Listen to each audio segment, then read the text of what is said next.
is SWRCB. Hello, everyone. I hope everyone can see my screen. We are recording this presentation, this event, and we will upload it on our CFCC website. And later on in the presentation, I'll show you how to get there. Right. My name is Teresa Hartwell. I am in the Division of Financial Assistance with the State Water Resources Control Board. And today I will be leading our CFCC funding fair. I welcome all of you here today. Thank you. Here's an overview of the day. We're going to have presentations, the state, federal, and local agencies. Between presentations between the state and local agencies and the federal agencies, we'll have a small 5-10-minute break.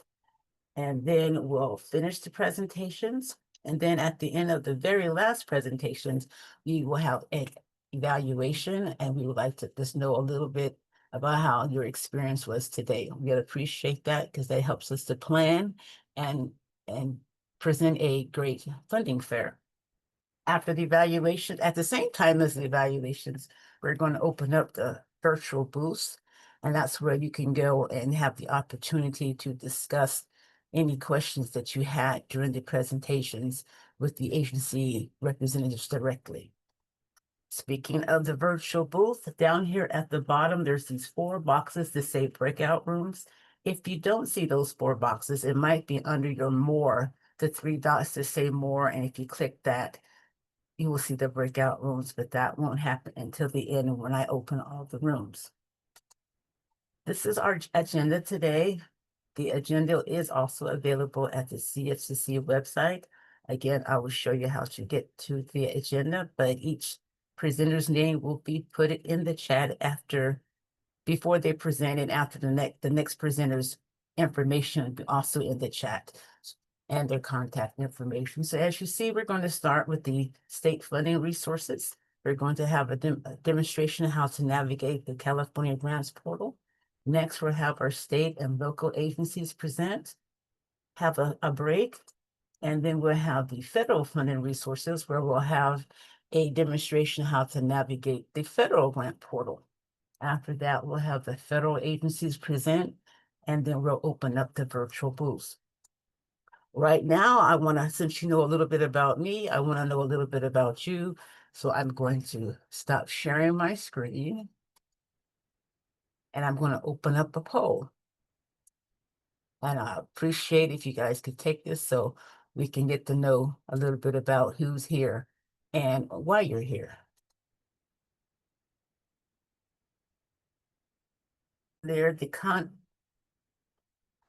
As I mentioned earlier, the contents for today, information can be found at the CFCC website.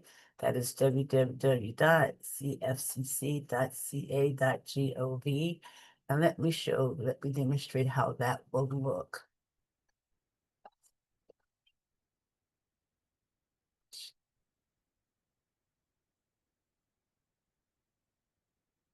Here is the CFCC website. Yes. Here you'll find quick links to the handbook.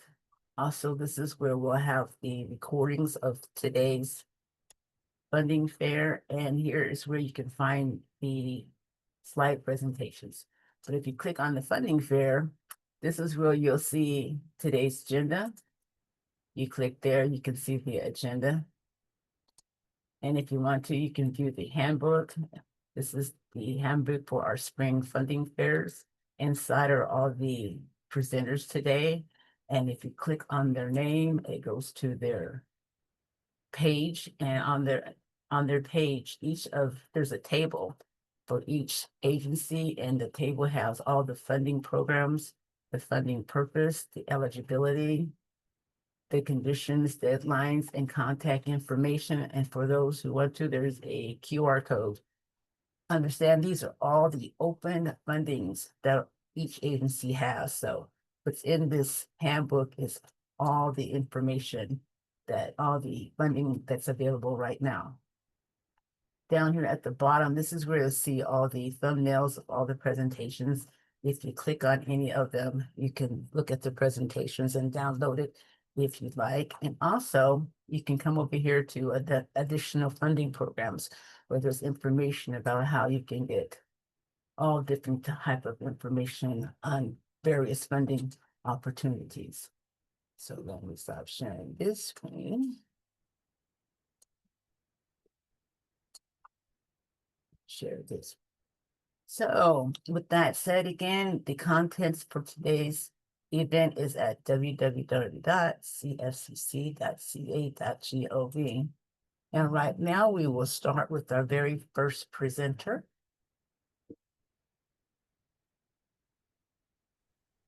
And I'll stop sharing my screen and let them share their screen.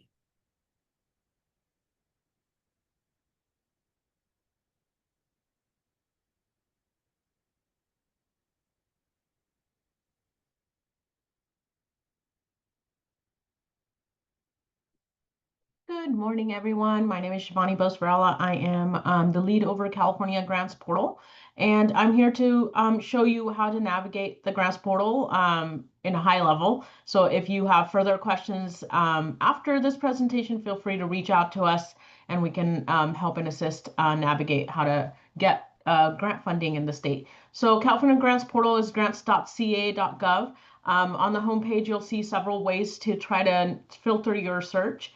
If you're an applicant who is a business or an individual, or nonprofit, public agency, which includes local government, special districts, and K-12 and higher education and tribal government, you can select who you are, and then you can select a category, which is out of the 19 high-level categories. These categories were determined based on a lot of discovery and to help your experience to be not overwhelming. So if we do subcategories, it can get really long to try to navigate through this. So you'll select a category high level. If you're looking for grants in the environment and water, then you'll select that. And also the time frame. So some of you might not be able to apply for grant opportunities that's closing really, in a month or less. So you might want to see something that's further out. You can do that as well. And that's one way to filter your search on the homepage. There are several other ways. You can also see what recently posted grant opportunities are and a number of grant opportunities that are open currently and the dollar amount. That's just the homepage. I do want to note that the California Grants Portal is driven through a legislation and only requiring state agencies to enter competitive first come first serve, including loans and federal assistance funds onto the portal. So non-competitive grant opportunities may not be here because they're not mandated by the legislation. We are also mandating the state agencies per the legislation to give us the post-award information starting July 1, 2022. So that information is also here if you're interested in that. Another best way to filter is to go to Find Grants. And this is where you can do advanced filtering. So you can put in a keyword search. You can select by agency if you already know that you go to an agency's website to look for grants. You can select category, you can say who you are, or you can select by disbursement method. So you can say, I just want to see everything that's reimbursement, or I want to see everything that's advanced, or it could be both. Currently, the default is forecasted active, and you can select close to see grants that may have been open in the past. So if you search in the keyword, let's say you put a keyword search and nothing comes up, based on the default, I would always select close just to see what was open. So in case that opportunity may come back up in the following year based on the funding and so forth. But just to give you a better sense of what was really open under that keyword search. Forecasted grants are those that are not open for applications. They're only there to allow a heads up. Hey, this might be coming up in the future. And these are not mandated by the legislation. So therefore, you won't see a whole lot of them. Active are open for applications, so you can apply for them. You have to go to the department's website to apply. We don't host application onto the portal. So you still have to follow the department's process of how they want you to apply and go through their requirements. Keyword search is driven through text. So if the keyword is mentioned in the text of a title or any of the descriptions that state agencies are putting in, it will pop up as a result. So for example, if I put in infrastructure and I hit apply filter and I'm not going to select closed, it'll give me all the grant opportunities that are that have infrastructure in it. So as you can see, some of them have it in their title. This one's forecasted, so it's not open for application, but might be coming up in the future. And you can see the deadlines as well down here. If you're interested in just looking at what this grant's about and you don't want to leave this page, you can do more info and you can look at purpose, who's eligible for it, what are some of the geographic exemptions or limitations might be.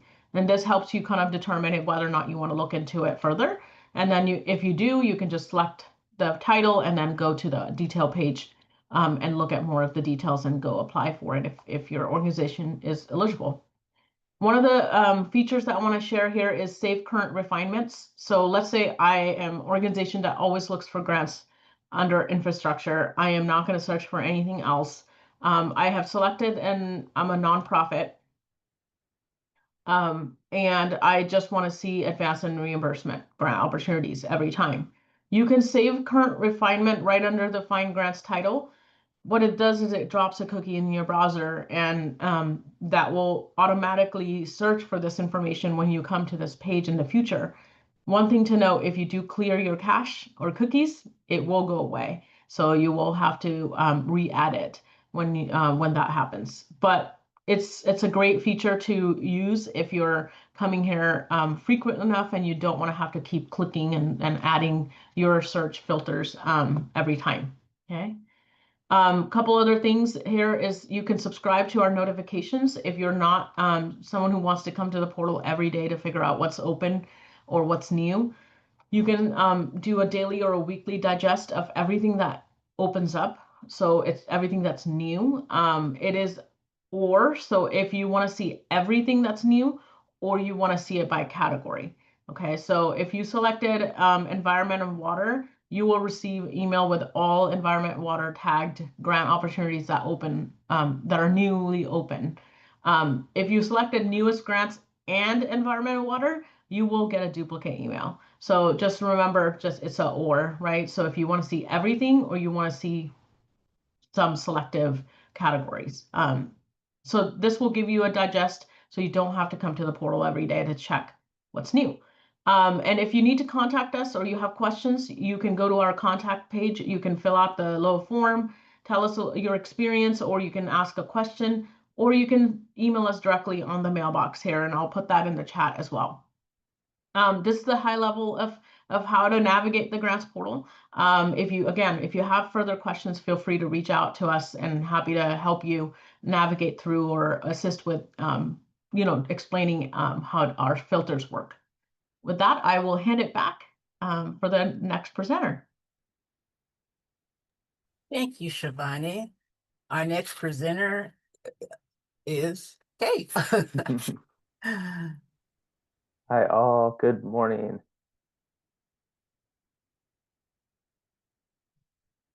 Okay, hello everyone, and welcome to CFCC. Good to have so many people here, really excited. So my name is Gabriel Edwards. I'm from the Department of Water Resources. I'm going to give you a real brief overview of DWR's funding programs today and kind of focus on the background of like where to find our funding programs, where to find more information. We don't have a lot available right now, but there will be stuff coming in the future. So yeah, let's get started. The first thing I want to touch on, like I said, is just how to find DWR grant program information. So our grant programs are always subject to change. They come and go, and the best resource for finding up-to-date information is our Grants and Loans website, which you can see on the screen here. So this lists our active funding programs under the open solicitation section. It also has links to some funding resources, such as the individual DWR funding program websites, and then also the California Grants Portal, which Shivani was just talking about. So this website is really the best place to go to get a high-level overview of what grant funding is currently available from DWR. And then obviously another place to check for funding information is the California Grants Portal. So you can filter for active and forecasted DWR funding opportunities, and that just gives you a list of DWR grant programs, just like the Grants and Loans webpage. So before I get into our grant programs, I just want to quickly touch on eligibility for DWR funding. So generally, our grant applicants must be public or local agencies. So we've got state agencies, cities, counties, local water districts, et cetera, or tribal governments or nonprofits. So private individuals and private landowners are typically ineligible for DWR grant programs. This isn't always the case, but usually this is true. If you're interested in a funding program, check the funding program guidelines to confirm eligibility is the, the key takeaway. Or you can always contact the program directly to confirm as well. And to find those program guidelines and to check those eligibility requirements, you can go to the funding program's website. So again, you can start the grants and loans page that I was sharing earlier, where all of these individual websites are listed. And then on the program's website, look for links to the program guidelines or the proposal solicitation package. And once you open that document, look for eligibility or applicant eligibility, and that will list all the important eligibility information for that specific program. And once you find a program you're interested in applying to, check the program's website for information on how to submit a proposal. So again, you can either look for how to apply directions or look at the program's guidelines or the proposal solicitation package for application instructions. And there will be instructions on proposal requirements. That includes like important deadlines, where and how to submit your proposal, and what information is required. If you have questions, you can always contact the funding program directly to learn more about the application process, and contact information for each program can be found on the program's website.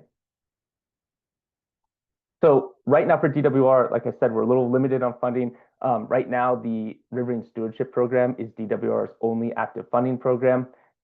This program supports fish passage and ecological improvements for streams. There's 6.48 million available. Applications for this are accepted on a rolling basis until all the funds have been expended. And eligible applicants include tribes, local public agencies, and certified nonprofits.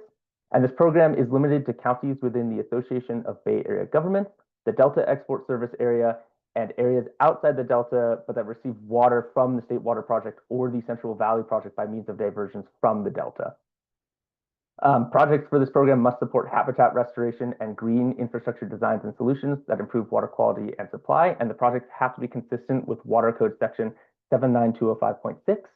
I have a couple example projects here. So habitat restoration and improvement efforts like gravel injection, fish passage solutions that remove barriers to fish migration or otherwise improve fish passage, and then improvements to water conveyance within riverine habitat. So as I mentioned, that's the only grant program that's currently active for us, but we have lots of additional resources and information on our website. And on the CFCC website that was shared in the chat earlier, there's a version of this presentation you can download and has links to all those DWR resources if you want more information. And if you have questions about DWR funding, please email funding@water.ca.gov, or please feel free to send me an email directly, or you can reach out to Leslie Pierce as well at DWR, and we'd be happy to answer any questions.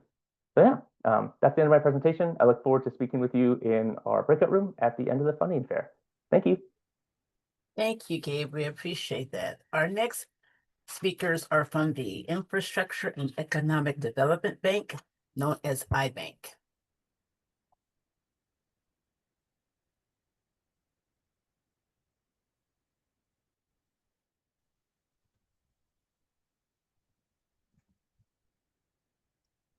Welcome, everyone. Yeah, we can go, Stephen. Welcome, everyone. Thank you for joining us today to learn more about the California Infrastructure and Economic Development Bank, also known as iBank. My name is Betty Bien, and I'm joined by my colleague, Stephen Wright. We're here to share why iBank may be a good fit for financing or helping to finance your infrastructure projects. After the presentations, please come and visit us at the iBank breakout room for questions you may have. Stephen and I will be in the room speak to you about your specific infrastructure project. Let's get started. Next slide, please. iBank was created in 1994 to provide a low-cost financing option to eligible borrowers for a wide range of infrastructure projects. We are a state agency housed in the Governor's Office of Business and Economic Development, also known as GOBIS. iBank's current focus areas are creating and preserving jobs, expanding access to underserved communities, addressing climate change. Next slide, please. Here are iBank's core programs. iBank offers a variety of programs to finance infrastructure and economic development projects in California.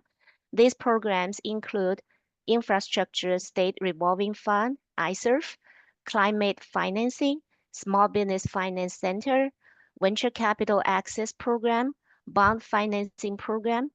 Today, we're going to focus on this purple icon and talk about how we can help finance infrastructure projects through our Infrastructure State Revolving Fund program. Next slide, please.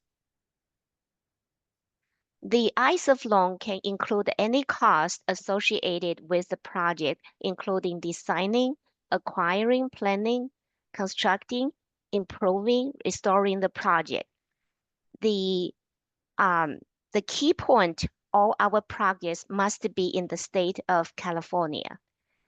iBank cannot be used for soft cost. For example, iBank funds cannot be used to pay design cost or planning cost alone. iBank projects exclude housing. We can do all the infrastructure around the housing like a sewer and the water lines, streets and the street lights. We just cannot use our money toward the construction of the home. With this, I'm handing over to Stephen for the remaining slides. Thank you, Betty. And in determining if you have a viable project, there are a few things that we like to consider or look at. The first one is your cash flow. And this is where we just look at your audited financials, and we'll look at anywhere between 3 and 5 years just to see how your cash flowing. The next, we look at project use. So iBank funds are used for tax exempt purposes. So if you have taxable things related to the project, doesn't mean that we can't do it. But what we'd have to do is we'd have to issue you 2 loans, one for the tax exempt portion and then one for the taxable portion. Our repayment sources, we typically underwrite our loans at 2 sources, which is general fund or an enterprise fund. The enterprise funds, we typically just take a pledge on the revenues. The general fund, we use a lease-back structure to do so. Our minimum loan amount is $1 million, and we can go all the way up to $65 million. We also can go up to 30 years as long as the useful life of the project does so as well. We also can provide 100% of the financing, or we can do stacking. So if you have money of your own, grant funds, we can be a part of that as well. Our eligible applicants can be any subdivision of the state or local government, which includes departments, agencies, commissions, cities, counties, or special districts. We can do JPAs and nonprofit, but under certain circumstances is the only way that we can do those. And up on the screen, here's just a wide variety of projects that we have completed or can complete. City of Watsonville was a new landfill that included a processing plant and a piece of equipment, a landfill compact tractor. Encinitas was a beautification project that included enhanced crosswalks, raised medians, roundabouts, and buffered bike lanes. The Tiburon Fire District, it was a construction of a new 2-story fire station. A couple of more projects that we've completed for the city of San Diego was the construction of a new organic processing facility at their Miramar landfill. And the most recent one is the Alta Irrigation District, which was the construction of a 120-acre recharge facility. I'm just going to label out a few things of, why to choose iBank maybe for your next infrastructure project. We don't have a scoring system. We take things on a first come, first served basis. We don't have an application period. We accept applications year round. And we typically have a board meeting every month.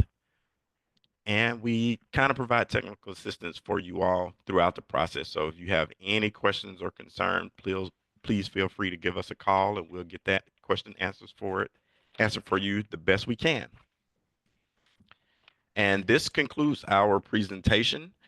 Please feel free to take a screenshot of this slide. At infrastructureloans@ibank.ca.gov is the best way to get in contact with us. That email address goes to multiple people in our unit, or you can call our main line. And we look forward to seeing you in the breakout room. And so now I'm going to turn it back in the hands of Sarissa. Thank you, Stephen. I appreciate that. Yes, I appreciate that each presenter is focusing and encouraging participants to come to their breakout room where they can ask more in-depth questions about their projects. That will be the best opportunity for you to get information. And for everyone who has not looked at the chat, today's presentations will be on the CFCC website along with today's presentations. The recording will be there too, and so is the handbook. Our next speaker coming up is with the State Water Resources Control Board. All right. Good morning, everyone. Let me just share my screen. All right. Can you see my presentation? Does everything look good? Yes, it looks good. All right, perfect. So good morning. My name is Owen Bratton, and I work in the Division of Financial Assistance at the State Water Resources Control Board. Today's presentation is a brief introduction to the many grant and loan programs offered. To learn more about each of the programs, I encourage you to visit the CFCC handbook. So to start off, the State Water Board has several wastewater funding programs that provide funding for planning and construction projects to restore and maintain compliance with waste discharge requests and National Pollutant Discharge Elimination System permits. Grants are available for projects benefiting small disadvantaged communities, and priority is given for septic to sewer projects. Programs include the Clean Water State Revolving Fund and the Water Recycling Funding Program. The State Water Board also has numerous drinking water funding programs that we'll discuss over the next few slides. For long-term solutions, the State Water Board provides funding for drinking water infrastructure projects needed to achieve or maintain compliance with Safe Drinking Water Act requirements. Grants and low-interest loans are available, and priority is given to projects that address categories A through C or consolidation. In addition, we have funding for lead service line inventories and replacement. Programs include the Drinking Water State Revolving Fund, the Expedited Drinking Water Grant Funding Program, and the Lead Service Line Replacement Funding Program. The State Water Board funds drinking water interim solutions that address urgent drinking water needs. Eligible projects include bottled water, hauled water, well repair, well rehabilitation and replacement, vending machines, point-of-use devices, emergency interties, and treatment systems. State small water systems and domestic wells serving disadvantaged communities and low-income households are eligible. Programs include the Cleanup and Abatement Urgent Drinking Water Needs Program and the Emergency Drinking Water / Cleanup and Abatement Account. The State Water Board provides funding that benefits daycare facilities, preschools, and K-12 schools. This program funds point-of-use and point-of-entry treatment systems, fixture replacement, and installation of drinking water fountains and provisions of interim drinking water supplies. This program is administered by nonprofit organizations, and the program's name is the Drinking Water for Schools Grant Program. There are several State Water Board funded drinking water funding programs that are administered by counties and nonprofit organizations. These programs provide funds to individuals and households served by domestic wells or state small water systems to address water quality issues.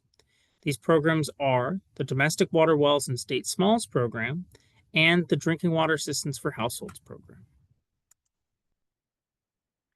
The Bipartisan Infrastructure Law, also known as the Infrastructure Investment and Jobs Act of 2021, provided the U.S. EPA with $60 billion over 5 years to support water infrastructure, environmental cleanups, and clean air protections. The state of California received $4.3 billion of these funds to supplement the state revolving funds. The supplemental funding went towards additional funding for the CWSRF and DWSRF programs, lead service line replacement, and addressing emerging contaminants. Speaking of emerging contaminants, the Emerging Contaminants Funding Program provides funds towards projects that reduce people's exposure to perfluoroalkyl and polyfluoroalkyl substances and other emerging contaminants through their drinking water. Funding sources for this program include the DWSRF Emerging Contaminants Fund and the Emerging Contaminants in Small and Disadvantaged Communities Fund. Technical assistance is available to support drinking water and wastewater needs. Examples of project types that technical assistance can assist with include funding applications, project planning and administration, engineering and environmental services, legal assistance, rate studies, income surveys, capacity building, and emergency response for drinking water only. Priority is given to small disadvantaged communities, and in accordance with drinking water and wastewater funding priorities, requests are accepted continuously, and assistance will be granted based on capacity and program priorities. The State Water Board also has several site cleanup funding programs. There are grants for cleanup of a site contaminated by a leaking petroleum underground storage tank, UST, where there is no financially responsible party. In addition, we have grants and loans to assist small business UST owners and operators to come into compliance with UST regulatory requirements. The programs are the Orphan Site Cleanup Fund, the SB 445 Site Cleanup Subaccount Program, and the Removal, Replacement, or Upgrading Underground Storage Tanks program, also called RUST.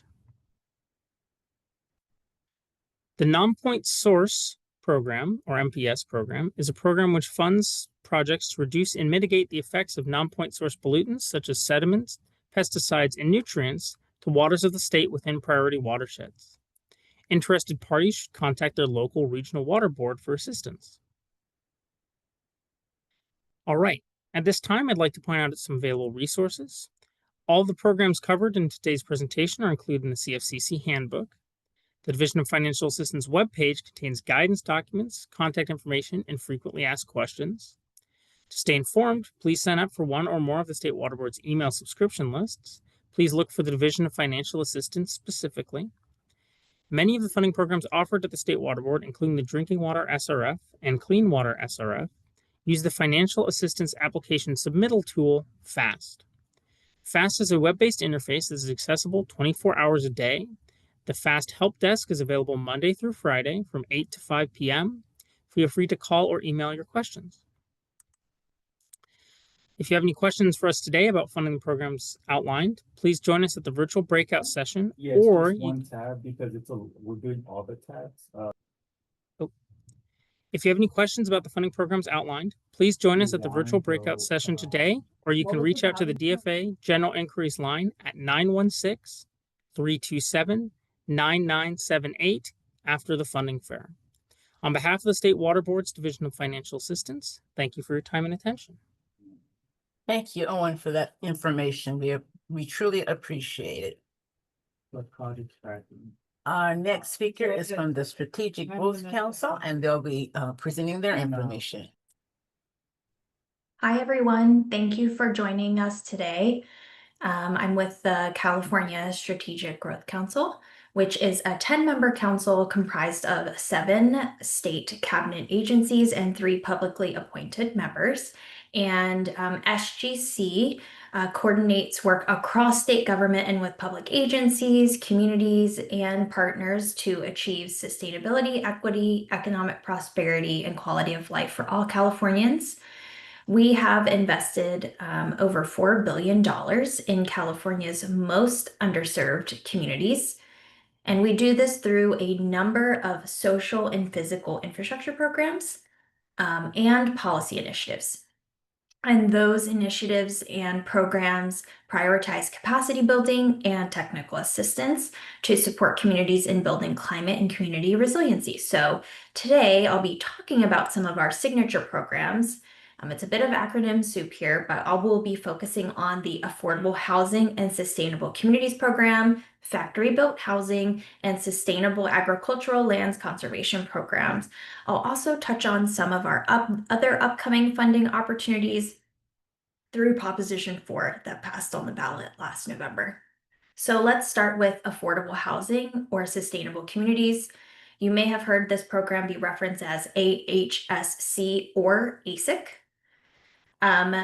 AHSC was established in 2014 with the primary goal of reducing greenhouse gas emissions, and doing that by financing integrated projects that include affordable housing, but also transportation, urban greening, energy efficiency, and community programming. And this program is funded by CCI, the California Climate Investments, or California Greenhouse Gas Reduction Fund, you may have heard it be called. And this is the most significant source of stable, ongoing funding for affordable housing in the state. So it really provides predictability and stability for affordable housing. And by creating these holistic, affordable developments, we encourage biking, walking, public transit use. These projects have really been influential in changing development and land use patterns across the state. We require sustainable transportation investments as part of this program, as well as all electric buildings and community services. And this allows developers to layer additional private, state, and federal funding sources while increasing climate and community resilience. Some of the objectives that this program achieves in statute, reducing greenhouse gas emissions, as I mentioned, but also improving public health, improving connectivity, increasing options for mobility, increasing transit ridership, and preserving and developing affordable housing. But we don't do this program alone. We work with the Department of Housing and Community Development, HCD, and the California Air Resources Board, CARB, to make sure we're measuring our progress. And we also provide technical assistance. This program application is quite lengthy, and so we provide support in applying to it. The types of activities that AHSC funds, of course, include affordable housing, the development itself, but its related infrastructure, sustainable transportation-related activities, and different programs. So you can think of active transportation, car sharing, things like bus shelters, urban greening, transit bikeways, sidewalks, in addition to the development itself. And here's a representation of this program. So you can see we have the actual affordable housing in the top left, but also the bus shelters, urban greening, sidewalks. We have been doing this program. We're in our 9th round right now. So this has been over $4 billion of affordable housing, over 22,000 affordable homes, and a reduction of 5.7, almost 6 million metric tons of CO2, and a lot of miles of new bikeways. Again, we're in round 9. So you can see in the far right of this image that this funding round, which we're not quite on a yearly cycle, but almost, is $775 million. So we actually just closed our applications for round 9 yesterday. However, with the continuous appropriation funding that we have, we're again almost on a yearly cycle. So it's a good time for you now to just sign up for updates on our website. You can find all of this by doing a Google search of SGC space AHSC. It'll take you directly to the programs, or email if you have more information, or if you'd like more information, and just stay in touch with the programs. We anticipate making awards this December, so it's a good time to keep track of if your community applied for a project or how you can prepare with your community for the next round of funding. Related is our factory built housing program, or FBH. We started this program in late 2023, and through the Federal Inflation Reduction Act, or IRA, we received this designation called a state energy financing institution, and that enabled us to utilize some of this federal funding to create a program like factory built housing. And we built this program as an opportunity to build or expand energy efficient factory built housing, really focused on the manufacturing of factory built housing. And so this pre-development fund was a total of $12 million that we started to administer last June, in supporting applicants to get to that federal funding. So this is a pre-development fund that was developed to help access those federal dollars. Really, the goal is to address the urgency of housing, climate, and energy crisis while taking advantage of the near-term opportunities that the federal funding was providing. This program is funded through the same pot of dollars as the Affordable Housing and Sustainable Communities program. So we had a rolling application period, and what we learned is that there was some challenges in applying to get dollars for the manufacturing facility itself. So again, this wasn't the construction of the housing. This is for the facility that produces the factory-built housing. And so we have recently conducted a landscape assessment to modify and improve the program so we can administer it again. And we really wanted to understand how we can make those improvements. So we did an open request for information where we really learned that there have been some barriers to building the facilities that produce factory-built housing in the state. So some of those include zoning restrictions, finance timelines being a little bit mismatched. There's a lot of concern about the factory placement in comparison to the job sites. So, and time and increase costs, and then the challenges and changes in the federal funding landscape. So it's really an opportunity to take what we learned and make some improvements, like better educating and increasing awareness, providing technical assistance for local governments, and helping with those elements like the zoning codes and planning, and then really focusing on pilot projects. So we don't have an exact timeline of when this funding will be available, but we anticipate fairly soon. So again, encourage you to keep updated, just like our AHSC program. Our final large-scale program is the Sustainable Agricultural Lands Conservation Program, and it utilizes funding through our same pot of money as AHSC in an effort to reduce greenhouse gas emissions, really to provide critical agricultural lands that are at risk of conversion. So protecting these lands promotes smart growth within existing jurisdictions, ensures open space remains available, and supports agricultural and tribal food systems. There's 3 different types of projects through this program. Again, this is part of our continuous appropriation, so that means there's regular rounds of funding. First, we provide funding for planning grants that supports the development of land use policies, economic development strategies, and plans to protect critical agricultural land. There's also conservation acquisition grants, and those are for purchasing easements or fee title to agricultural land. And then finally, there's capacity and project development grants, and those expand the capacity for organizations to develop these projects. We are in an active round of this funding right now. Again, this is one where you have to submit a pre-proposal that was due January, and those pre-proposals are reviewed, and we work with those applicants, and then they submit a final application, which is due in July. So again, looking forward to this next round, which should happen in the next year or so. It's a good opportunity to keep your eyes out for.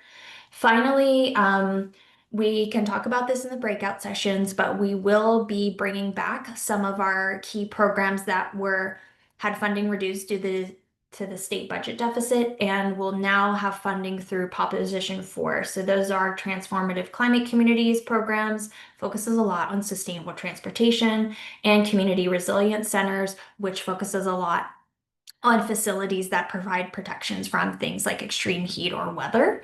And then finally, our tribal capacity building program, that's again focused on tribes and funds technical assistance. So we'll be doing a lot of work with tribal communities to build up capacity and really apply to some of these key programs.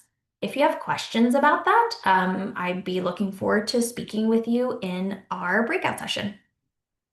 Thank you, Adrienne. I appreciate that information. It's always wonderful to hear how we can help the underserved community and the tribal community. Our next speaker is from the Rural Community Assistance Corporation, known as RCAC, and they'll be presenting their information.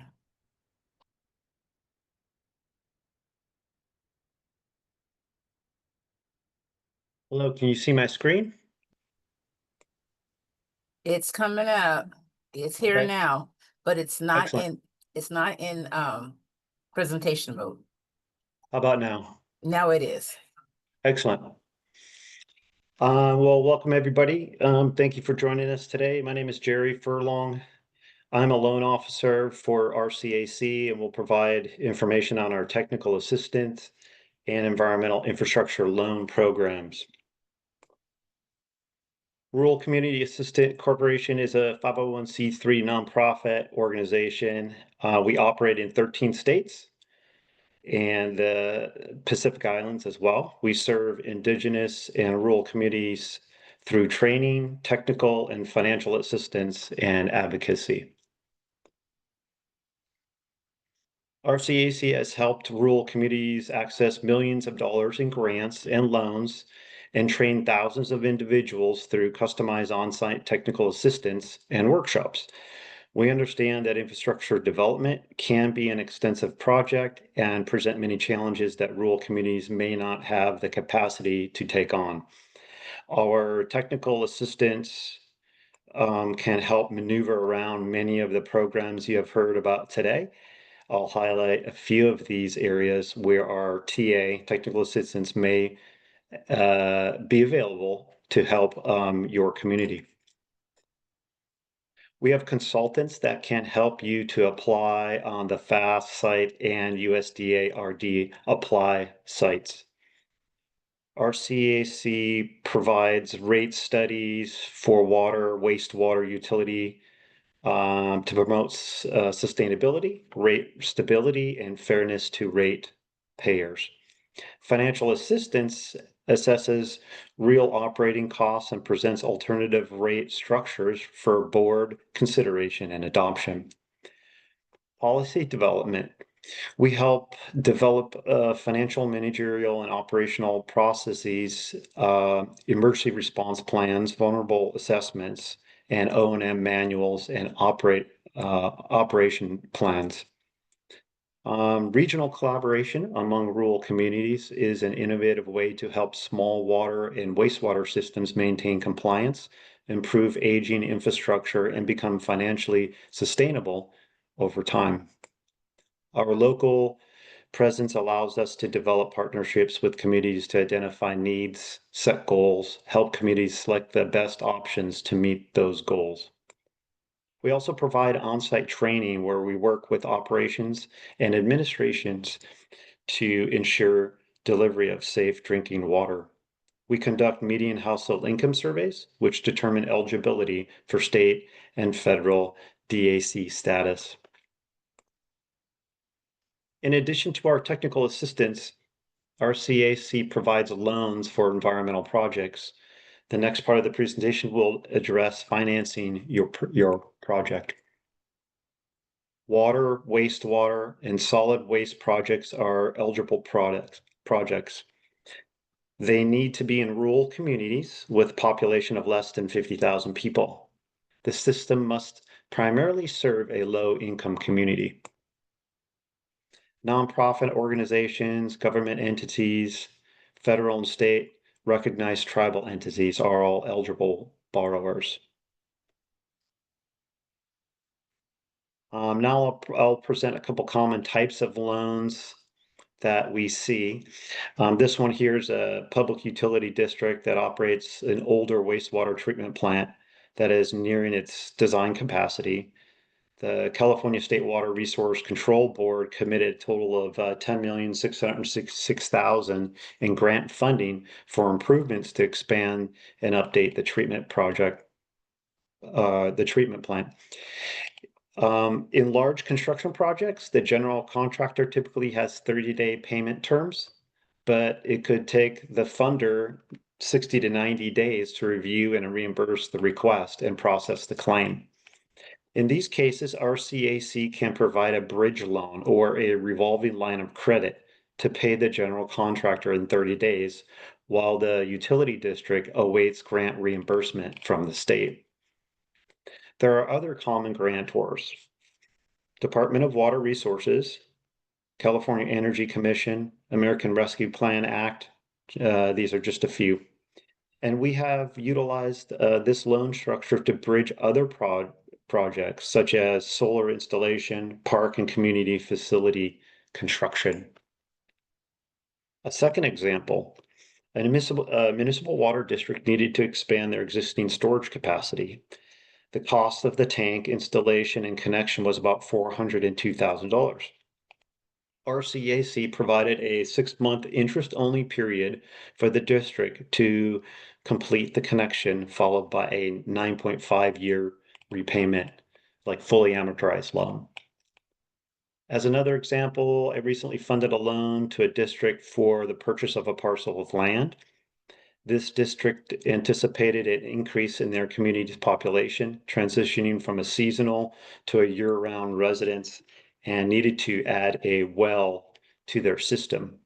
We funded the purchase of the parcel and provided a 12-month drawdown period to drill and connect the well.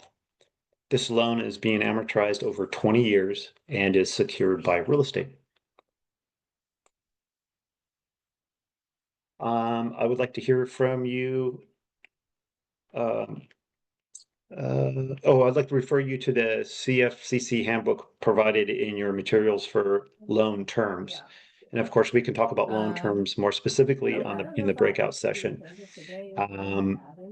On this page, there's myself and another loan officer. There's 6 of us total. And any of us would be happy to talk with you about your project. And I look forward to meeting you in the breakout session. Thank you for that. Like I was saying, it's really important if you have questions on any of the presentations to meet with the representatives in the breakout rooms. We will be opening that up after our last presenter. So I invite you all and I encourage you all to go to those breakout rooms just for a moment even, or for a long time, just to find out what other information you can. Our next speaker is from the California Governor's Office of Emergency Services, known as CalOES. And Jerry, you are still sharing your screen. We'll do like monthly meeting. Thank you. Sure. Didn't want to let go. Yes. So they can be aware of that, and we'll just Karen has her hand raised. That must be real important. How can we help you? There's a background conversation coming through that's really distracting more than just me. I'm hearing other people. I saw another comment about it too. I don't know who's not muted, but we're getting some sound that would appreciate that you would address that. Okay. Let me look to see who that is. Thank you.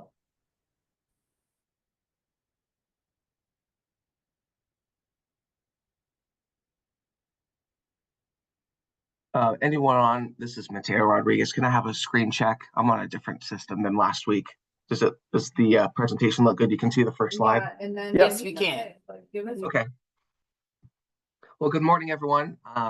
Thank you for your time today and for joining, and to CFCC for hosting this event. My name is Mateo Rodriguez. I'm a senior environmental planner with the California Governor's Office of Emergency Services, CalOES, specifically within the Resilience Branch. The Resilience Branch and the Technical Assistance Division are tasked with helping our local emergency management partners develop hazard mitigation plans and projects. And the primary source of funding we leverage is FEMA's Hazard Mitigation Assistance, HMA program.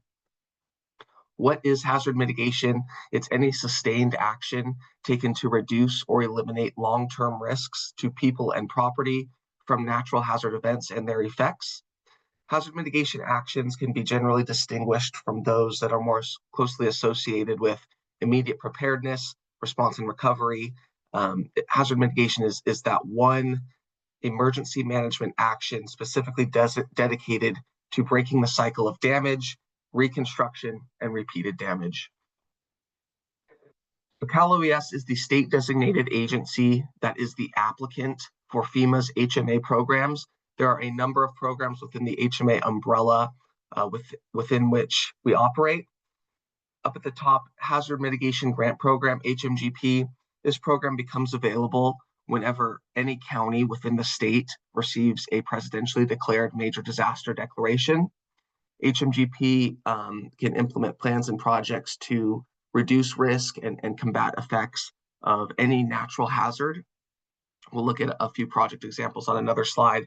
We did see for the first time in 27 years, there was a denial of the automatic granting of HMGP after a disaster event that occurred in the state of Virginia. And that's a result of President Trump's directive to FEMA to have the agency self-evaluate and reevaluate its role within emergency management. Hazard Mitigation Grant Program post-fire, Flood Mitigation Assistance Swift Current. As you might be able to tell by their names, these are similar programs to HMGP, but they are disaster specific. So post-fire specifically focuses on wildfire mitigation. Swift Current specifically focuses on flood mitigation, and the funding mechanisms for when funding is allocated is a little bit different. Those three are disaster-based funding opportunities under HMA. There are also non-disaster funding opportunities. Flood Mitigation Assistance, FMA, Building Resilient Infrastructure and Communities, BRIC. BRIC and FMA are and were historically national competitions where FEMA determined the funding priorities, and then Cal OES works with our local partners to develop sub-applications for FEMA's review. The BRIC program was officially canceled by FEMA on April 4th, and the Flood Mitigation Assistance Notice of Funding Opportunity for fiscal year 24 was rescinded by the President Trump administration. There has been no announcement on FMA from FEMA as to its future, but Cal OES is certainly hopeful that the program will come back in some shape or form in the future, as Cal OES and California as a state have been historically done very well within these programs, within these national competitions. Number 6, pre-disaster mitigation. You might hear this one referred to as PDM, CDS, or LPDM. PDM is a program that allows you to work with your local elected official to earmark funds to then have your funding for your hazard mitigation project allocated. So all these other programs, you're reaching out to Cal OES, you're developing a sub-application, and then you're submitting to FEMA for funding consideration. With PDM, your funding is allocated beforehand, and then you come to Cal OES, you work on your sub-application, and then we still submit to FEMA for their review, as FEMA is the lead agency under NEPA and has to complete an EHP review for each of the projects under any of these programs. The plus side of PDM, you get to skip or bypass that inherently competitive nature of the other programs.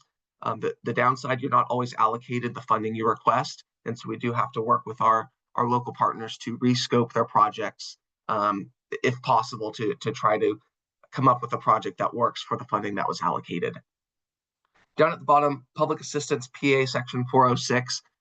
Public assistance is a program that's only available to counties that receive a major disaster declaration, and it's a program that seeks to rebuild and repair infrastructure.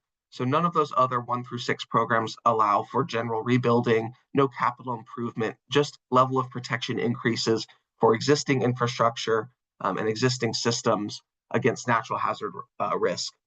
PA 406 incorporates the principles of hazard mitigation with rebuilding. So as you rebuild infrastructure that's been damaged by a major disaster, you're doing so in a way that is more disaster resilient in the future. Who may apply for HMA programs? State agencies, local governments, special districts, tribes, and private nonprofits. Important note that PNPs are not eligible for those non-disaster programs. And also important to note who may not apply: private landowners, homeowners, and businesses. Eligible mitigation activity types. So the first one, new plan creation and plan updates. This is a planning grant to write your local hazard mitigation plan, or LHMP. And the LHMP is that core eligibility criteria that allows you to be eligible to apply for the other mitigation activity types that we'll cover quickly here. It's the new plan creation, plan update, planning grant. You don't have to have an active LHMP to apply for a planning grant to write a new LHMP. Planning related activities, these are community or agency plans that further reduce risk and integrate hazard mitigation principles. The one key thing about planning related activities is that your plan has to update or inform your local hazard mitigation plan. An example I like to give, let's say you're a flood control district and it's been 20 years since you've done your last hydrologic and hydraulic H&H study, and you want to leverage this funding to do so. You can, as long as within your scope of work, so you're completing your H&H study, and then within your scope of work, you're explaining that you are going to use this study to update the flood section of your local hazard mitigation plan. Codes and standards, this is the adoption, evaluation, enhancement, and enforcement of building codes and standards so that they comply with the most disaster resilient codes and standards out there. This is going to be a bucket of funding that's leveraged pretty heavily as Los Angeles County seeks to rebuild and do so in a way that prevents the scale of damage and devastation from ever occurring again. Advance assistance. So an advance assistance grant, important thing to note, there is no construction. In advance assistance, you are completing things like site location and design, any sort of community outreach or MOUs with other agencies, your CEQA, and your goal of an advance assistance grant is to complete all of those kind of technical studies and alternatives analysis to then come to Cal OES to apply for a shovel-ready mitigation project. Advance assistance is the best grant type for when you have a known natural hazard that's causing some known disruption and damage, but you're not sure what the best avenue of mitigation is. Mitigation projects, there's some examples on the right side of the screen. Note that list is not all inclusive of every mitigation project type, but it is those are the projects that we see most frequently. There are two types of mitigation projects: shovel ready. So in shovel ready, you've done all of your kind of technical studies, your CEQA, your outreach, your site design, you're at least 60% site design. And when you submit your sub-application, you are ready upon grant obligation from FEMA to put shovels in the ground and begin construction. The other approach for mitigation projects is a phased approach, wherein you are doing those things that you would do in advance assistance in phase one. So your site design, your CEQA, your outreach, and then in phase two, you are doing construction. 5% initiative, these are activities that are typically difficult to evaluate using FEMA's benefit cost analysis, BCA methodology. Examples might be like a tsunami warning system or a camera smoke detection system within a wildland urban interface. So the Hazard Mitigation Grant Program, there is an active funding opportunity ongoing right now. We've covered I'll start on the right side pane, the eligible sub-applicants, covered the hazard mitigation plan requirement. The local cost share for all mitigation activities under HMGP is 25%. So after your grant is obligated, you will incur the costs of work. You'll work with Cal OES to be reimbursed, and FEMA will reimburse 75 cents on the dollar. We've covered the examples of eligible activities. The NOI, your notice of interest submission deadline, is actually today to be considered for funding under DR 4856. So if there's something in here that sounds of interest to you, I'll have an email contact, reach out right after this is over, and you can submit a notice of interest for DR 4856 consideration. Sub-application submission. So once your NOI is approved by Cal OES, the sub-application will become available to you in the Cal OES community portal, and the sub-application deadline is September 15th. Goals of notice of interest submission. The NOI is it's a screening tool for eligibility and competitiveness. So you come to us, to technical assistance with Cal OES with your mitigation idea, and we help you shape it so that it is eligible, and we help you find the program under the HMA umbrella that makes your mitigation project as competitive as it can be. The NOI is basically a project management, a project tracking and idea tracking tool that we use, and there's a link there to the Cal OES community portal. I apologize, I know I went a little bit over time. If you have further questions, please reach out to Resilient with a T, resilientca@caloes.ca.gov. There is also a link down at the bottom to sign up for the Cal OES Hazard Mitigation Distribution Listserv. That's the best way to stay up to date on funding opportunities and outreach events. Thank you. Awesome. Thank you so much. I wanted to give a little reminder that there's going to be scheduled time after this, starting at 11 and going until 12 for questions. There will be breakout rooms where you guys can speak directly to the agencies and get your questions answered directly. Our next speaker is from the California Rural Water Association, or CRWA. The presenter is Julie Meeks. So without further ado. Welcome, everybody. My name is Juliana Meeks. I'm a financing coordinator with California Rural Water Agency, and we have recently partnered with Rural Water Financing Agency. I'm here today to share with you some of the opportunities we have in financing.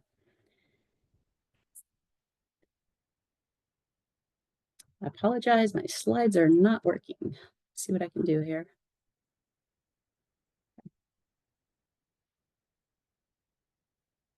I will be giving you a brief overview of the Rural Water Financing Agency's flex term and interim loan programs. RWFA can lend to government entity borrowers in all 50 states. We offer an interim program that has construction financing, fixed rates for the term of construction. This is a streamlined with all costs and are included in the loan rate.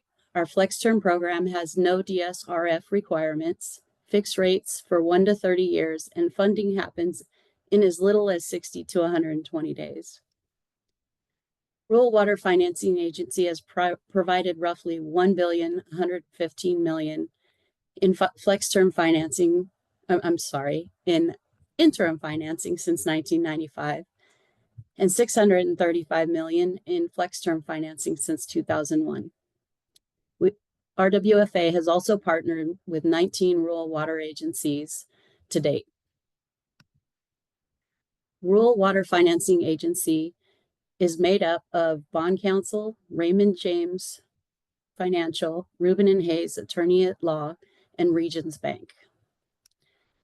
Submitting an application is a simple process.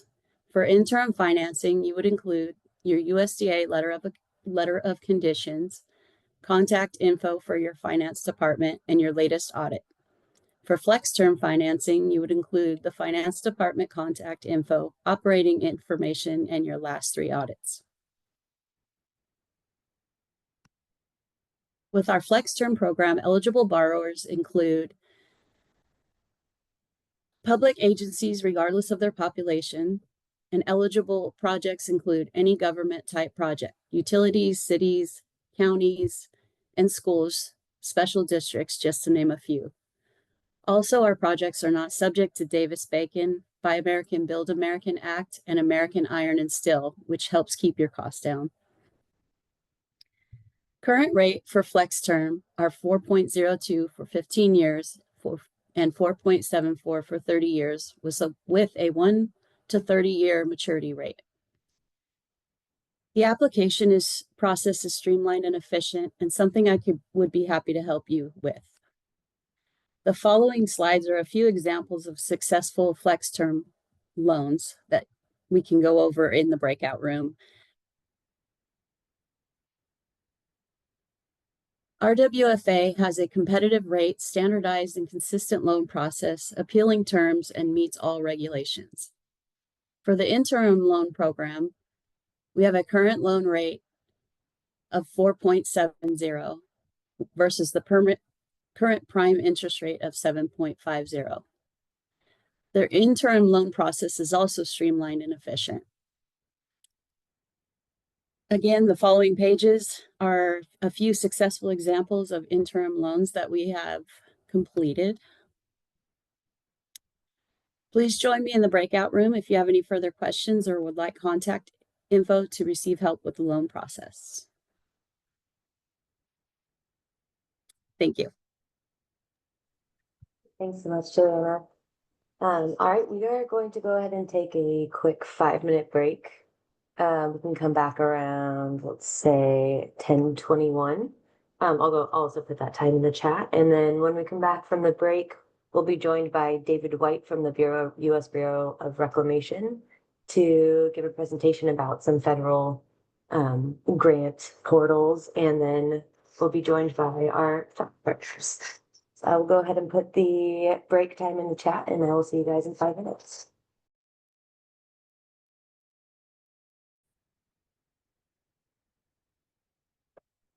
It's about 10:21, and we'll start with our first presenter about the federal funding resources, which is the federal grants portal. That would be with the U.S. Reclamation. Good morning, everyone. My name is David White. I work for the United States Department of the Interior Bureau of Reclamation. And this morning I'm going to be talking about two different things. My first presentation is about applying for federal funding using grants.gov. The second presentation will be on water conservation and other similar projects funded through the Bureau of Reclamation. So let's begin. Applying for federal funding using grants.gov. I'm not going to go through each slide, but my presentation is divided into 3 sections. The first is understanding the federal funding agency. The second is using grants.gov to search and apply for potential funding for your projects. The third are some tips for applicants, and we'll go over tips again at the end of my second presentation. The federal funding agency is important for you to understand which federal agency you're applying for and what they want to fund. It's no surprise that through different fiscal years and different administrations, the priorities, policies, and missions of the federal agency may change. So a project that was competitive 2 or 3 fiscal years ago may not be competitive now, and vice versa. So by familiarizing yourself with that particular federal agency, you'll have a better idea of what they want to fund and a better idea of whether or not any of your projects would be competitive to receive funds from that particular funding agency. You can find such information through outward-facing social media, documents, websites, as well as through grants.gov and the information contained in particular funding opportunities. Grants.gov is a gigantic database used by many federal agencies to inform the public of funding opportunities that use taxpayer dollars. Grants.gov is here to help instill an open and fair competition process, as well as to leverage the expertise of the private sector in meeting the priorities of that particular funding agency.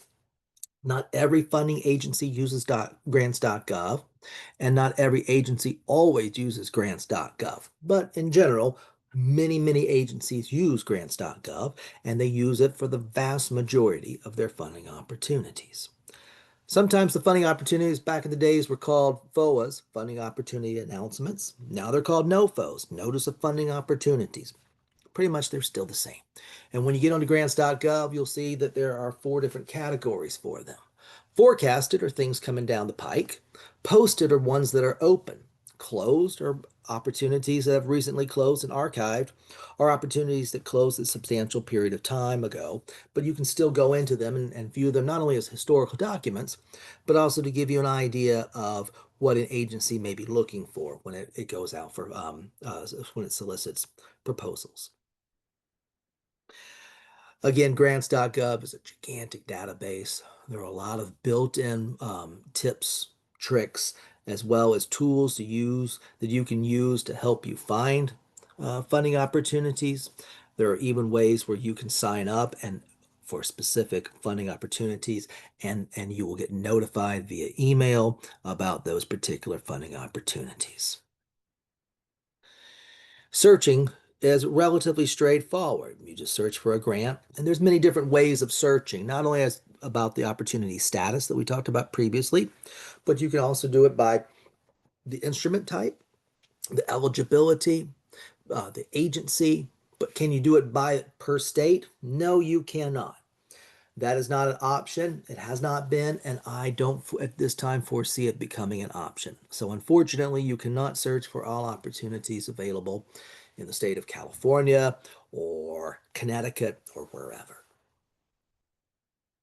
But once you do search and you find something interesting, you can click on the opportunity number and it will have the application package within it.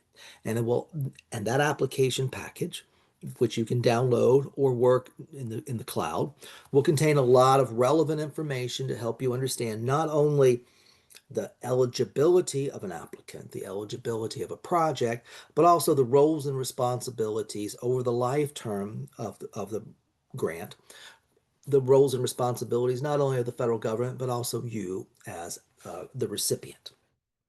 The beginning of each NOFO has a synopsis that gives you kind of the nitty and the gritty of that particular NOFO, including who is eligible, the amount of words available, how long you have to complete the project. And as you go into the NOFO, you will see criteria. We try to be very transparent with you in what we're looking for.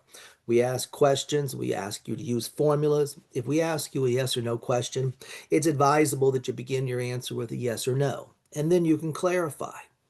If we ask you to use a particular formula, it's advisable for you to use that formula. If you don't feel like that formula best represents the benefits of your project or the extremities of your situation, you can use a different one and explain. But it is still advisable to answer yes or no to a yes or no question, as well as to use the formulas we give you. Once you complete a package, you can submit it, and then there are ways of tracking your application status and making sure that it was submitted. We don't prioritize a digital application over a paper application. Some people still send in paper applications, but there are a lot of forms to print out and send. And then the burden is upon you to make sure it arrives safely to whoever on our end is supposed to receive it. All right, so a few tips to keep in mind. It's important to register and submit early. Pay attention to timestamps. Sometimes we'll say midnight, but you need to know which time zone. Thoroughly read and follow all the instructions provided. Please fill out those standard forms, those SFs first. It's important to include enough program information and budget details that we have a good idea that you know what you're talking about, and that it's also a reasonable project and it's something that you can deliver. If there are any optional forms, it's recommended that you complete those and submit those with your application. Please keep in mind your project is going to be evaluated based solely upon what is in the application.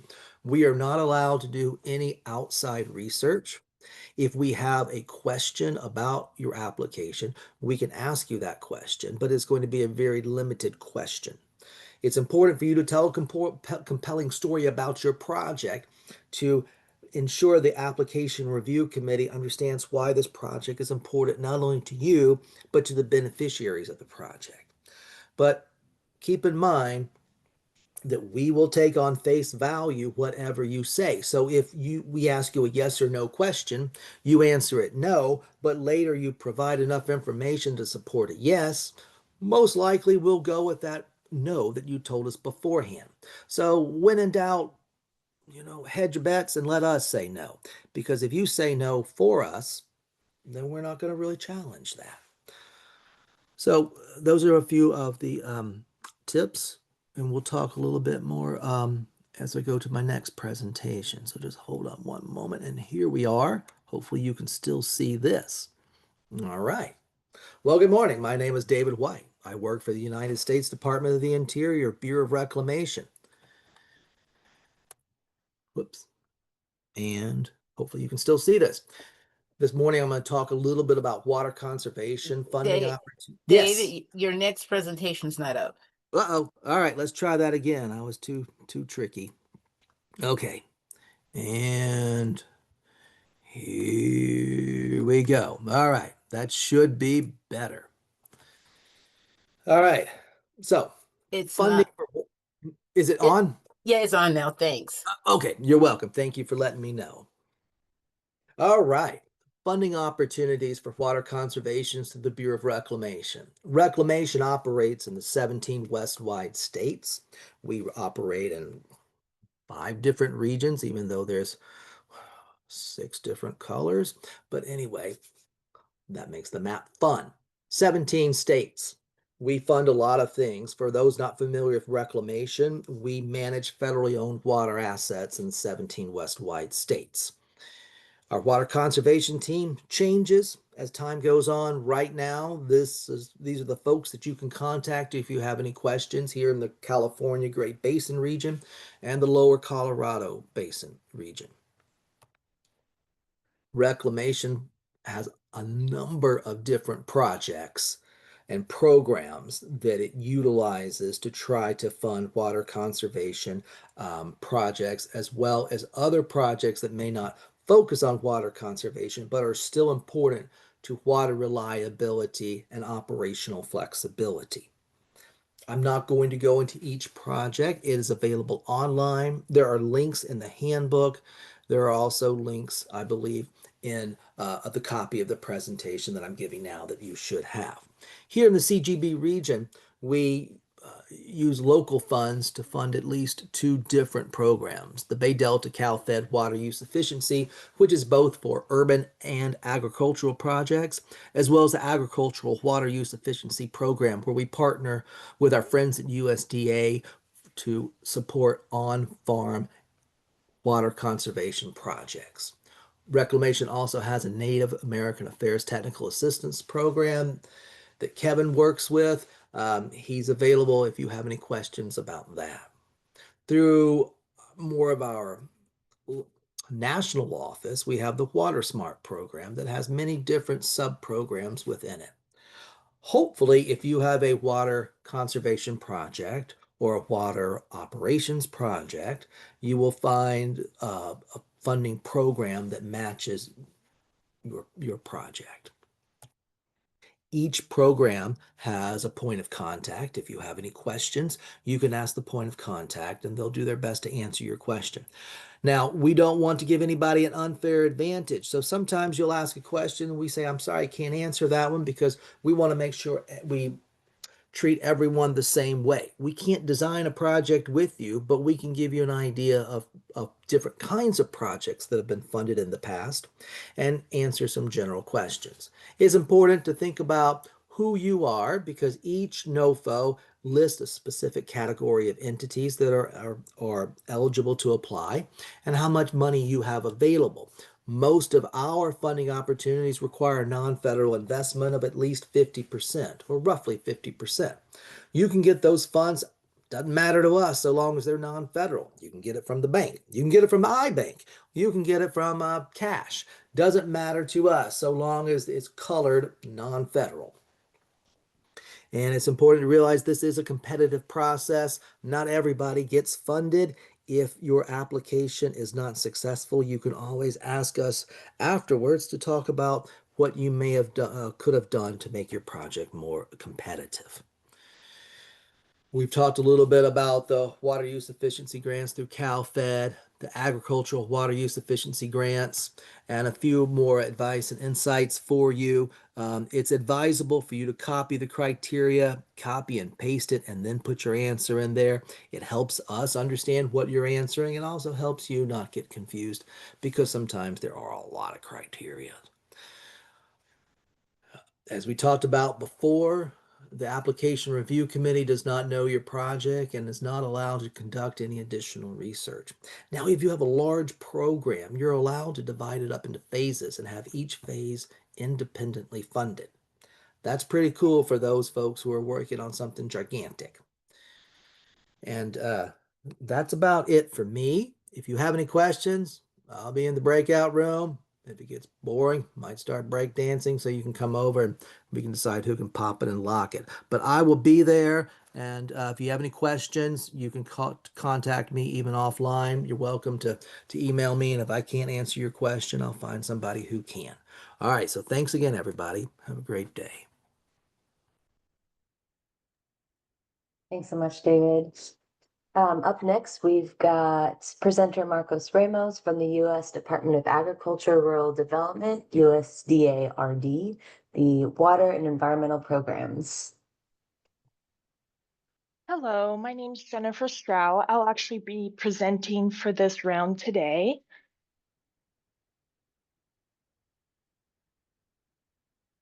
And can you see my screen? Yep. Yes. Sorry. Okay, great. Thank you.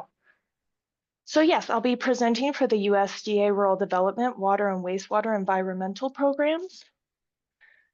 Some of our topics today will be on the programs and then some example projects that we have completed recently. So going through our programs, here are a few that we offer. First one is water and wastewater disposal loan and grant. We also offer emergency community water assistance grants, Colonia grants, Native American and tribal grants, SWRCB grants, and pre-development planning grants. First, into our traditional water and wastewater disposal loan and grant program. Eligible applicants include public bodies, special districts, nonprofit corporations, and federally recognized tribes. Populations of 10,000 or less. We offer comprehensive funding, including construction, engineering fees, land, legal fees, and environmental costs. Loans can be combined with grants to keep user costs reasonable. Jenny, your slides haven't, Progressed. yeah. Oh, I'm so sorry.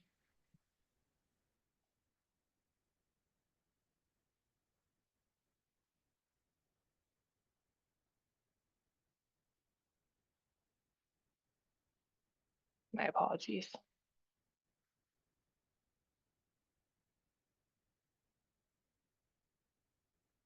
Did it go forward there? Looks good. Thank you, Serena. My apologies. So water and wastewater environmental programs through USDA. We'll go through some example projects. Again, here are a few of the programs that we offer: loan and grants, emergency community water assistant grants, Colonia grants, Native American tribal grants, SWRCB grants, pre-development planning grants. For our loan and grant program, eligible applicants are public bodies, special districts, nonprofit corporations, and federally recognized tribes. Populations of 10,000 or less. Comprehensive funding, including construction, engineering fees, land, legal fees, and environmental costs. Loans can be combined with other grants to keep user costs reasonable. For rates and terms, our interest rates are established quarterly. Currently, there's the lowest is 2.5%, all the way up to 4.25%. The interest rate is based on the state non-metropolitan median household income, and the terms are up to 40 years. So currently, the California non-metropolitan median household income is $80,546.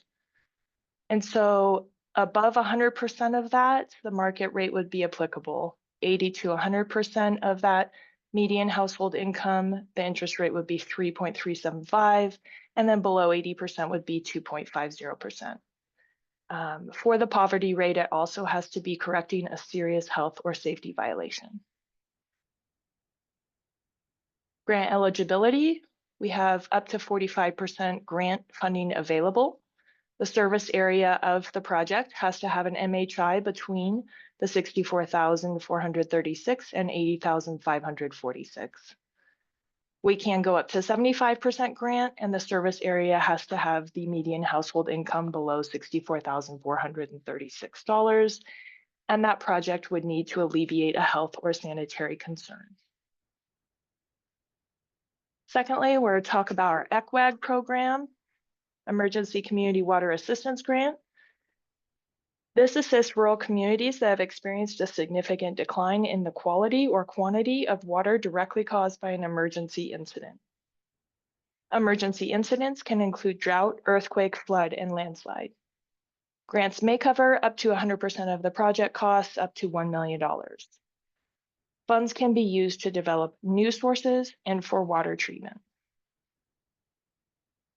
For Colonia grants, they must be located within 150 miles from the US-Mexico border. All colonias in California are located in Imperial, San Diego, or Riverside counties. $3 million is available for California, projects that correct serious or health and sanitary problems associated with drinking water and waste disposal systems.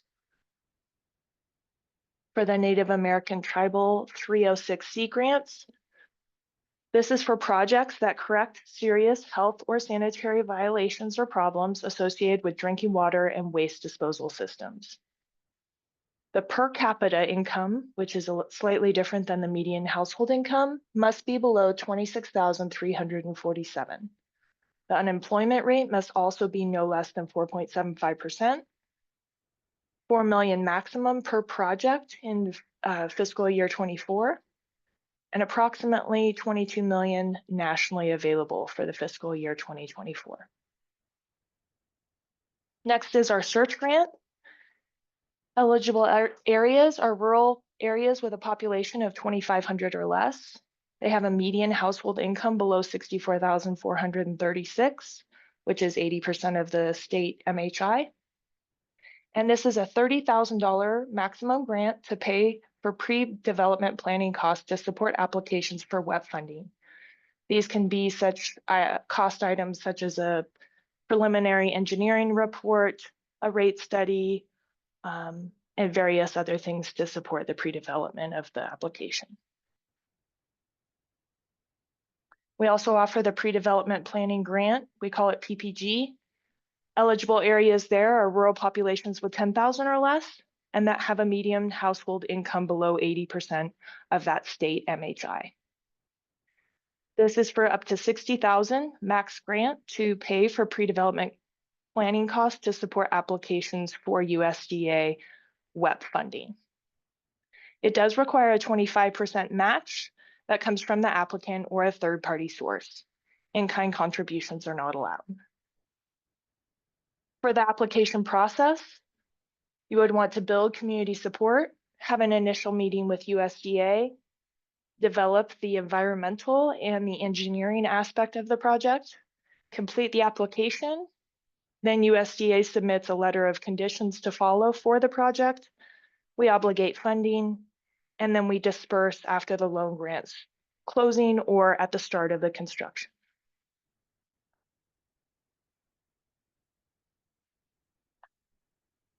Sorry, it skipped ahead.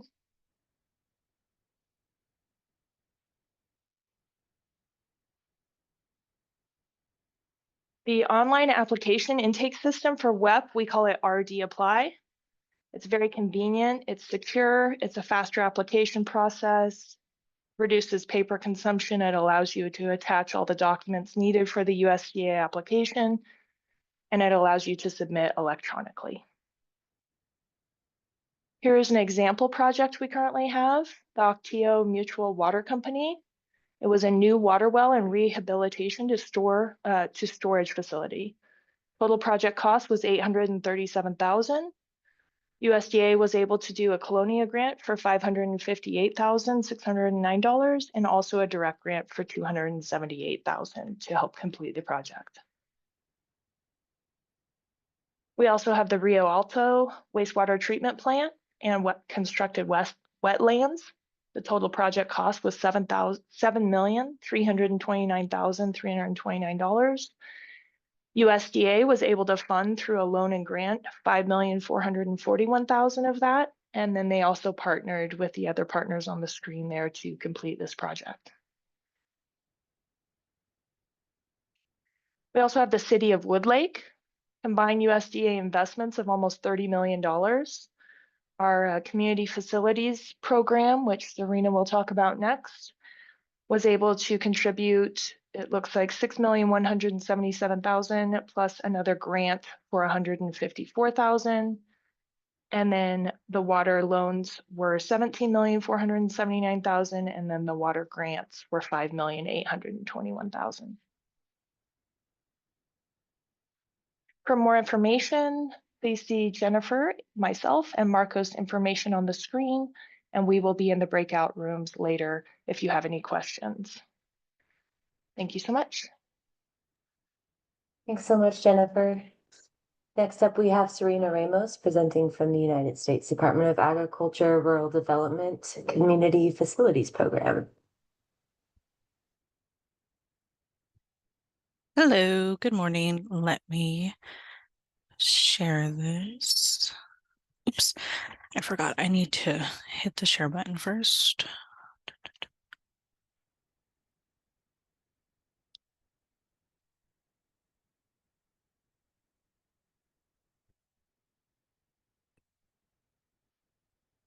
Are you able to see my slides?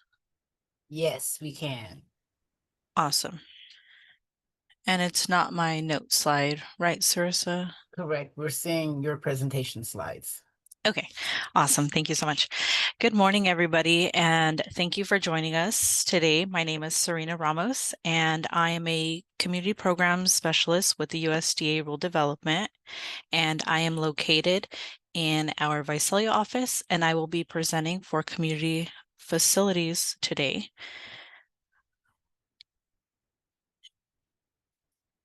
A little bit about community facilities and what we can help finance.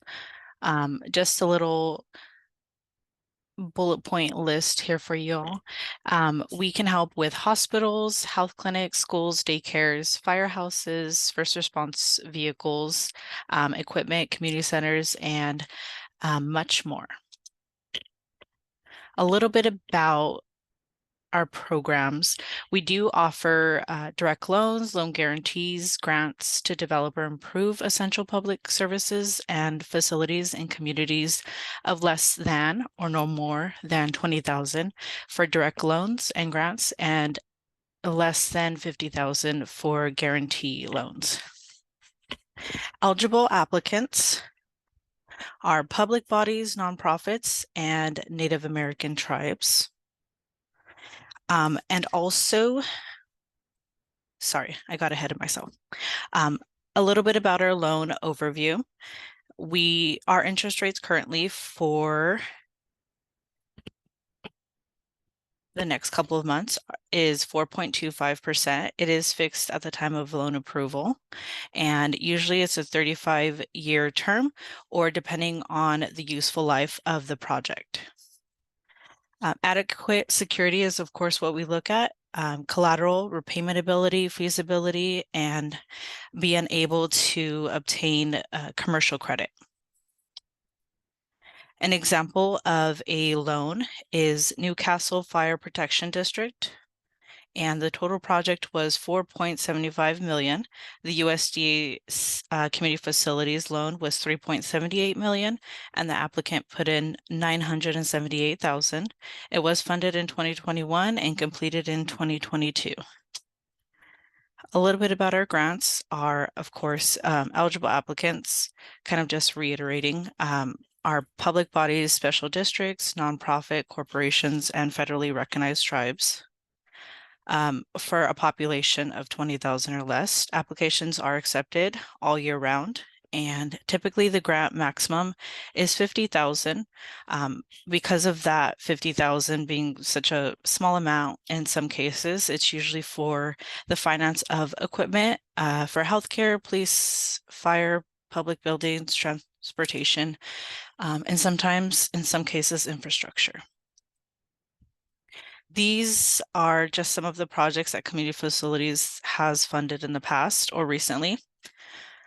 Just to kind of name a few, one of them is here in one of the counties that I cover, being Kings County, is for the fire department, which was the Jaws of Life. One that I haven't listed or updated since would be a Sausalito Elementary School District, which is here in Tulare County, and they had a grant for, I can't remember the exact number right now, but it was for the finance of hydration stations. So for outside and inside, tabletop for inside water dispensers. And we do have staff available today, and also anytime that you may have questions. This is just my contact information. I know the slides will be posted on the CFCC website, so feel free to get it from the website, but we're also available today for any questions that anyone might have. Thank you so much. Thank you so much, Serena. Our last presenter today is Brooklyn James from the United States Environmental Protection Agency, EPA, Brownfields Program.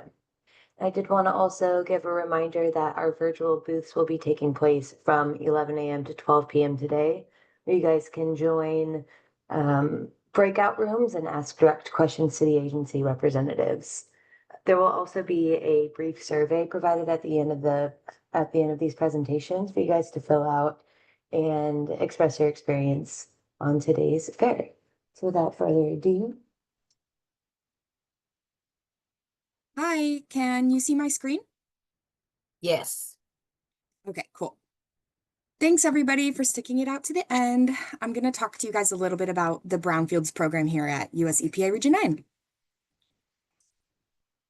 So I'm going to start off by talking about what is a brownfield. So this is a property that is affected by the real or perceived contamination that poses a threat to the environment and human health. We often see a disproportionate amount of brownfields in distressed communities or low-income communities. Here are some sites that are typically brownfields. So these could be old gas stations, mining facilities, dry cleaners, railroad, other just industrial areas or old commercial areas as well. And brownfields are a good opportunity to take an underutilized blighted area and turn it into something that's beneficial for the community while also cleaning up the environment. So I'm going to show some examples of that. You can turn old industrial areas into new mixed use areas like parks, housing, and commercial. An example is an old greenhouse and agriculture area can be turned to senior housing. You can take dilapidated waterfronts in industrial areas and incorporate sea level rise resilient parks.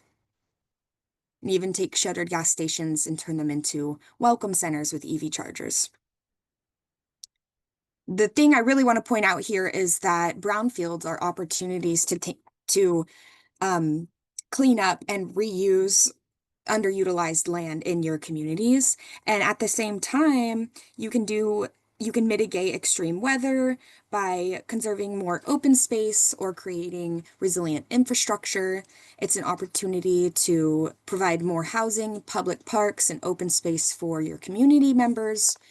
Of course, it's a way to clean up contamination that could be impacting the public health, and it can create jobs during the process and after to keep residents in your community. So at the EPA Brownfields program, we have two different ways that you can get funding and technical assistance to accomplish these goals. And I'm going to go into each of these into a little bit more detail. So we just announced recently our FY25 selectees for our competitive grants, and here's kind of a breakdown of the amount of funding for each grant type and the estimated number of awards nationally. As you can see, a big portion of this funding comes from the bipartisan infrastructure law, which has allowed us to present these grants in higher amounts and just award more of them each year, and waive the cost share while we have bill funding. So first I want to talk about our free technical assistance program called the Targeted Brownfields Assessment. This is where EPA contractors can come out to a specific site and perform phase 1 and phase 2 environmental site assessments. They'll create an analysis of brownfield cleanup options with cost estimates, and can even perform community outreach activities like having a community meeting to inform them about what's going on, all as a free resource for a community that's in need. So these applications are available on a rolling basis. We have an online form, which that QR code links to, and yeah, open year round. Now I'm going to go into each of our competitive grants. These are open annually, and so the next round will be open in fall of this year, starting with our assessment grants. So under this grant type, you can create an inventory of brownfield sites in your community, fund phase 1 and phase 2 environmental site assessments, community outreach activities, as well as cleanup and redevelopment planning.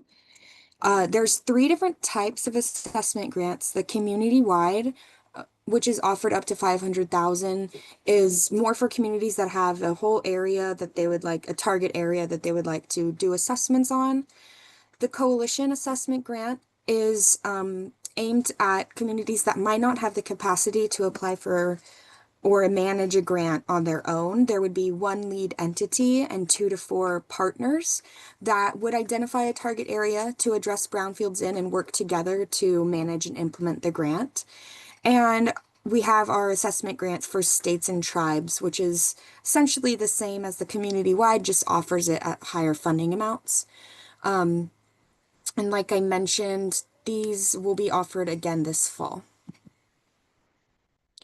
So we also have our cleanup grant, which under this grant, you can perform the actual remediation. You can fund community involvement, as well as cover regulatory oversight fees and fund reuse planning activities. If you are considering applying for the cleanup grant, there are a few more requirements for this one. The applicant must be the owner of the site to apply, and the site has to have sufficient characterization. Meaning of phase 2 is complete on the site before you can apply. And we have 3 different pools of funding for this grant amount, and these are the amounts that were offered last year. They might change for FY26, but it won't be too drastically. But we offered them in $500,000, $2 million, and $4 million amounts. We also should be offering a multi-purpose grant next round, which is essentially combining the assessment and cleanup activities under one grant. These will be up to $1 million, and under this grant, you'll be required to perform one phase 2 environmental site assessment, at least one brownfield site cleanup, and create an overall revitalization plan that is specific to one site or involves multiple sites. Then we have our job training grant. This one's on a little bit of a different cycle. The funding opportunity was intended to be released in May, but it has been pushed back to mid-June due to some issues in grants.gov that they're trying to work out. But this is more of a workforce development training program grant, so you can receive funding to set up a program and maintain a program that will train environmental technicians from people within your community. And you can really tailor these trainings to whatever the market demands are. The amount is for $500,000, and eligible entities, and this is true for the rest of the grants, apologies for not mentioning sooner, are governments, local governments, nonprofit 501c3s, and tribes as well. So I would love to connect with you if you have a specific project in mind. This QR code will link you to EPA calendar, and you can talk one-on-one with someone who's familiar with your particular geographic area. But I'll also be in the breakout rooms if anybody has any questions. Thank you. Thanks so much, Brooklyn, and thank you to all of our presenters today. We are going to go ahead and prepare the breakout rooms. And in the meantime, we are going to post a survey in the chat here for you guys to fill out and tell us how your experience went today. A note on the breakout rooms, you are welcome to join as many as you want. There's going to be an icon towards the bottom of your screen where you can pull that up and navigate to a different breakout room. They will all go until 12 p.m. So there's no rush, and again, time to join as many as you like. Thank you all so much for attending, and we'll see you in the breakout rooms.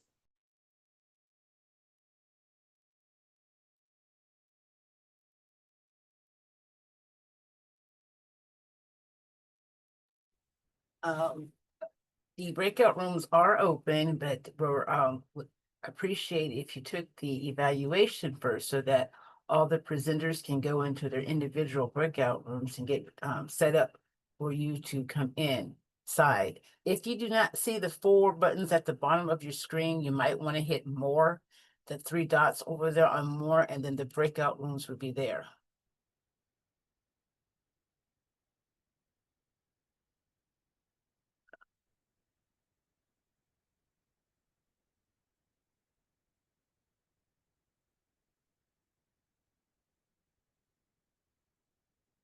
Breakout rooms look like this at the bottom of your screen. Or like I said, it might be under more.